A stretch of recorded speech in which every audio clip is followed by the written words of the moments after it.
Hello മക്കളുമാരെ, ഞങ്ങളുടെ കുടുംബാമ്പലത്തിൽ ഉത്സവമായിരുന്നു. അവിടുത്തെ കാഴ്ചകൾ നിങ്ങളെ കാണിച്ചു തരാമെന്ന് വിചാരിച്ച്.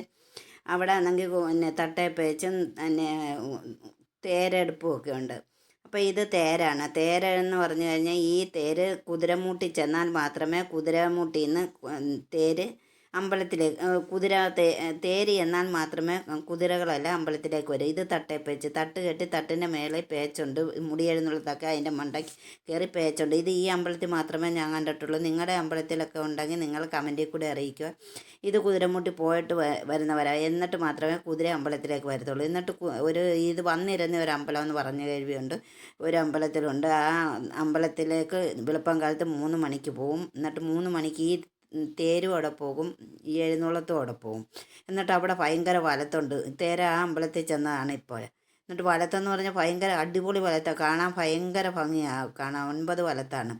അപ്പോൾ ഇത് അവിടെ ചെന്ന് കഴിയുമ്പം കോഴിയൊക്കെ അതിൻ്റെ അകത്ത് കെട്ടും. ഇതാണ് വലത്ത്. അപ്പോൾ ഇതൊക്കെയാണ് അവിടുത്തെ കാഴ്ചകൾ. എല്ലാവർക്കും ടാറ്റാ.